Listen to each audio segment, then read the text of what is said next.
Salam alaikum wa rahmatullah, bienvenue à vous tous et vous toutes sur cette petite vidéo où on va encore une fois, comme d'habitude j'ai envie de vous dire, ça devient récurrent.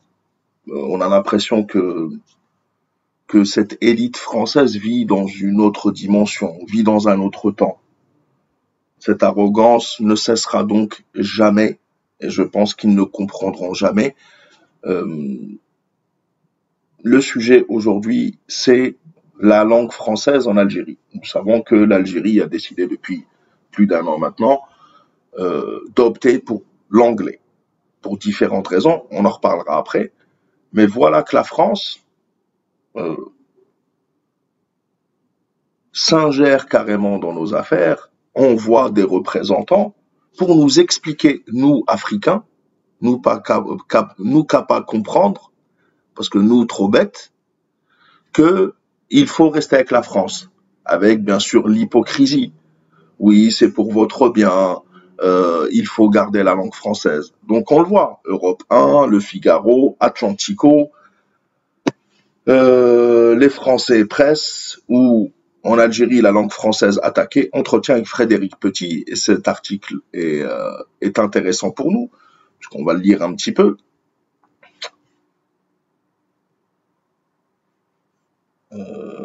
Non, qu'est-ce que c'est que ça? Eh ben dis donc, il y en a de la pub. Hein. Donc, en Algérie, la langue française attaquée, que l'Algérie choisisse une autre langue, et on va voir l'hypocrisie, je ne vais pas répondre à tout maintenant, c'est une attaque contre la France. L'Algérie, et c'est là où on voit qu'ils sont dans un autre monde, parce qu'on va lire un petit peu l'article. Frédéric Petit, député de la 7e circonscription des Français établis à l'étranger, Allemagne, Europe centrale, Balkans, s'est rendu dernièrement en Algérie. Ce déplacement a été organisé dans le cadre de sa mission de rapporteur pour avis du budget de la diplomatie culturelle et d'influence. C'est tout simplement la réponse à leurs ingérences est là-dedans. Leur hypocrisie tombe à l'eau, bien sûr. Ingérence ou action diplomatique? S'ils posent la question, c'est qu'ils savent que c'est n'importe quoi. Et encore une fois, ça va porter préjudice à la France. Parce que le reste des nations voient l'hypocrisie de la France. Ceux qui dormaient voient que la langue française pour la France n'est qu'un outil pour garder son influence. L'apprentissage du français, et je le dis, en tant que francophone aussi. Mais la réalité est que l'intérêt de mon pays est supérieur à mon intérêt. C'est simple. Donc l'apprentissage du français était au cœur des rencontres. L'objectif était pour le député de vérifier, écoutez-moi bien, vérifier que la réforme adoptée par le gouvernement algérien, qui a introduit l'apprentissage de l'anglais dès la 3e année de cycle primaire, l'équivalent de CE2, ne met pas en péril l'apprentissage historique du français. En se rendant directement en Algérie, moi qui disais que les gars, de toute façon, on ne renonce pas au français, mais on apprend l'anglais, et c'est plus important. Mais là, j'ai l'impression qu'ils cherchent absolument que tout défenseur, non, toute personne qui parle français soit assimilée à quelqu'un au service de la France. Et notre chaîne, Artisan Balik et d'autres, prouvent bien que la langue française me sert aussi à défendre, et surtout à défendre l'Algérie d'ailleurs. Donc, en se rendant directement en Algérie, le parlementaire français fait-il de l'ingérence ou cela revêt-il de l'action diplomatique? Frédéric Petit répond à nos questions, etc., etc., etc.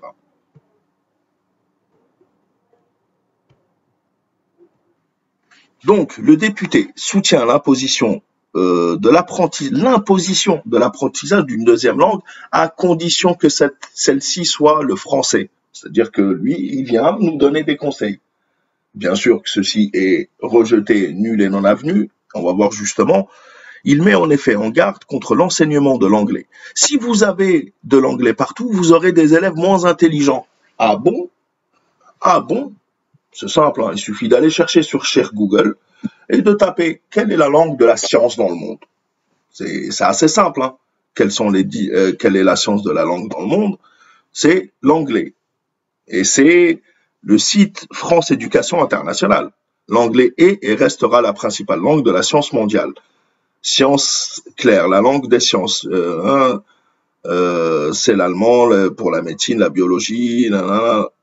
Pourquoi l'anglais est-il la langue, traduction, pourquoi l'anglais est-il la langue de la science? Quelle langue pour la diffusion des connaissances en sciences? Institut Pasteur. L'anglais est la langue des sciences. RTS, Suisse, la langue anglaise est-elle la seule langue scientifique? Cora, quelles sont les 3 langues les plus importantes, etc. Donc, il nous prend pour des imbéciles, mais c'est pas grave, il défend sa paroisse, mais au bout d'un moment, l'arrogance française et se moquer des gens comme ça, vous n'avez qu'à venir écrire directement nos programmes, excusez-nous. Vous croyez qu'on est dans un autre temps ou dans une autre dimension, parce que même dans un autre temps, ce n'est pas normal. Ça n'a jamais été normal qu'un pays veuille imposer sa langue et nous expliquer des mensonges en plus, des contre-vérités, mais tellement flagrantes. Donc, on aura des élèves moins intelligents. Ah bon?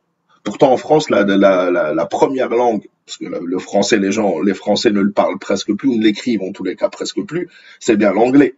Ah, c'est bon pour eux, mais mauvais pour nous. Ah oui, c'est vrai. Pour que nous, on doive passer par le français pour parler des anglais. Mais bien sûr. Si vous avez de l'anglais partout, vous aurez des élèves moins intelligents, a-t-il ajouté. Il ajoute que l'anglais n'aide pas à s'ouvrir au monde, donc.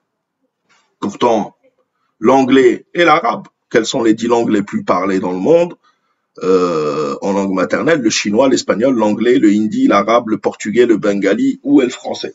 Pour s'ouvrir au monde, avec l'arabe et l'anglais, je pense qu'on a moyen de parler avec une grande majorité dans le monde. Tu vas dans n'importe quel pays. Tu vas en France, tu ne parles pas français, tu peux parler en anglais. Tu vas aux États-Unis, tu vas en Espagne, tu vas en Chine, c'est l'anglais. L'anglais est la langue pour l'ouverture vers le monde. Mais bon, on va les laisser. On va les laisser.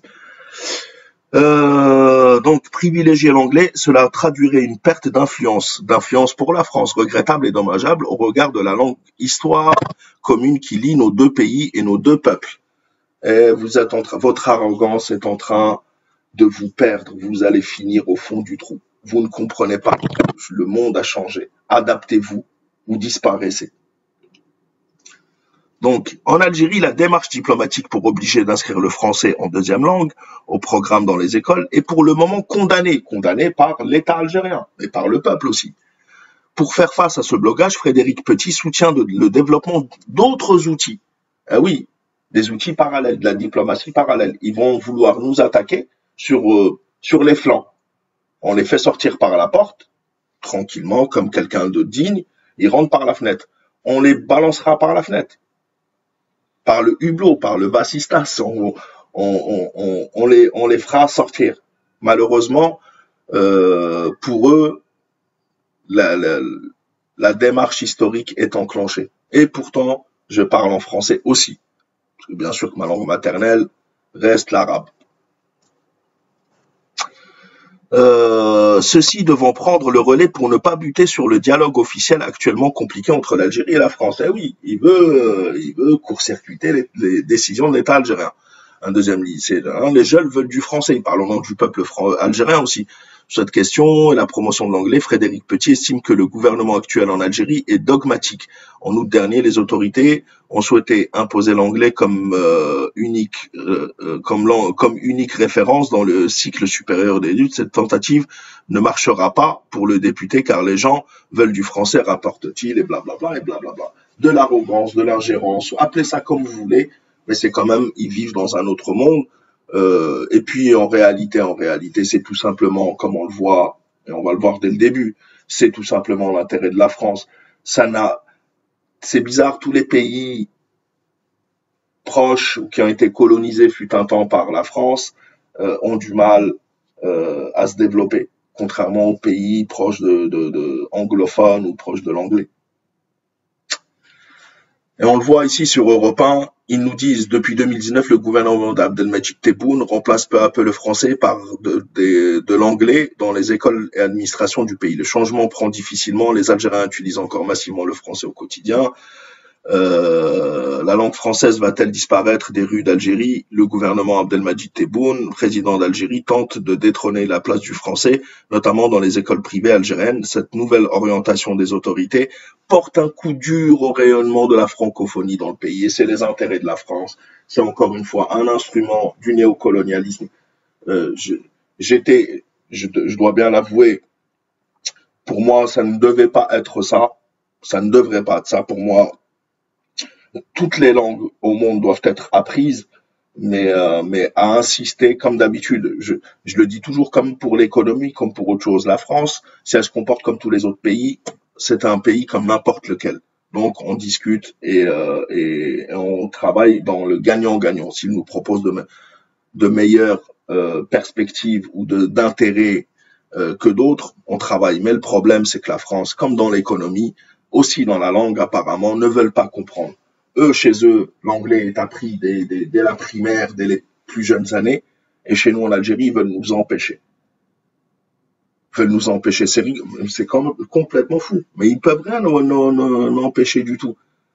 Mais ça va les mener à ce que les gens détestent la langue française. Et on va encore dire, j'ai de la francophobie. Ah, on nous aime pas. Mais vous êtes arrogants. Vos élites sont arrogantes. Vos représentants sont arrogants. Vous ne vous rendez même pas compte à quel point vous êtes dans un autre monde.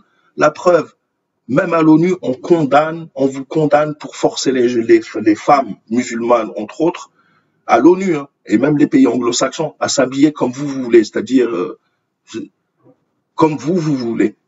Et vous parlez de liberté. Et on vous compare à des pays qui forcent aussi des femmes à s'habiller comme eux, ils veulent. Vous êtes pareil. Vous ne comprenez pas. Vous êtes le seul pays dans le monde qui ne comprend pas l'exception culturelle française. Vous êtes en train de vriller grave. Mais bon, c'est pas grave, hein, comme on vous a prévenu pour l'Afrique, comme on vous a prévenu pour votre diplomatie, comme on vous a prévenu pour l'économie, pour le commerce. Encore une fois, je ne donne pas cher de la peau du français dans les prochaines années. Merci beaucoup d'avoir suivi cette petite vidéo. Je vous dis à très bientôt, Inch'Allah. Merci d'avoir suivi cette vidéo et à la prochaine, Inch'Allah. N'oubliez pas de liker, de partager pour protéger le live et que le message passe. Salam alaikum wa rahmatullahi, à la prochaine, Inch'Allah.